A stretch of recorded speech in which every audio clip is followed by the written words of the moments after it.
At plansyado na po ang ruta para sa Heroes Welcome bukas ng ating mga ikinararangal na Pilipinong atleta sa Paris Olympics. Ang mga kalsadang daraanan ng parada, alamin po sa pagtutok ni Joseph Moro.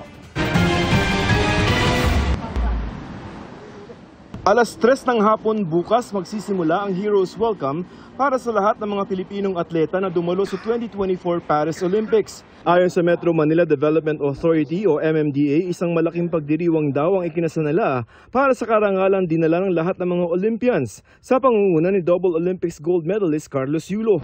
Ito ay isang selebrasyon ng paglahok natin sa Paris Olympics. Parangalan din po natin sila kahit hindi po sila nakakuha ng medalya. Sa Maynila, iikot ang convoy. Sakay ang mga atleta sa isang float. Sa Vicente Soto Road sa May Aliw Theater magsisimula ang convoy at kakaliwa ito sa Rojas Boulevard.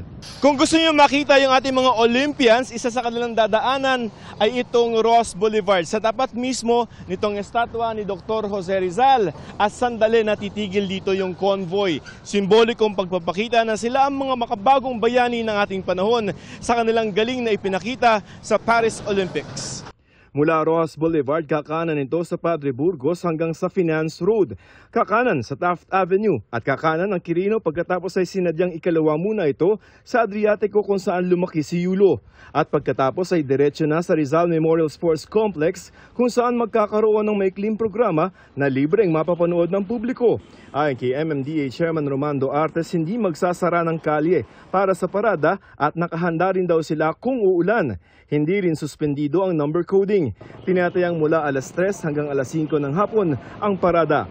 Stop and go lang naman tayo. Yung ating pong floats ay may provision po for rain cover. Open lang po siya, pero kung sakali pong uulan, meron pong provision siya na may isasabit na lona. Para sa GMA Integrated News, Joseph Morong, Nakatutok 24 Oras.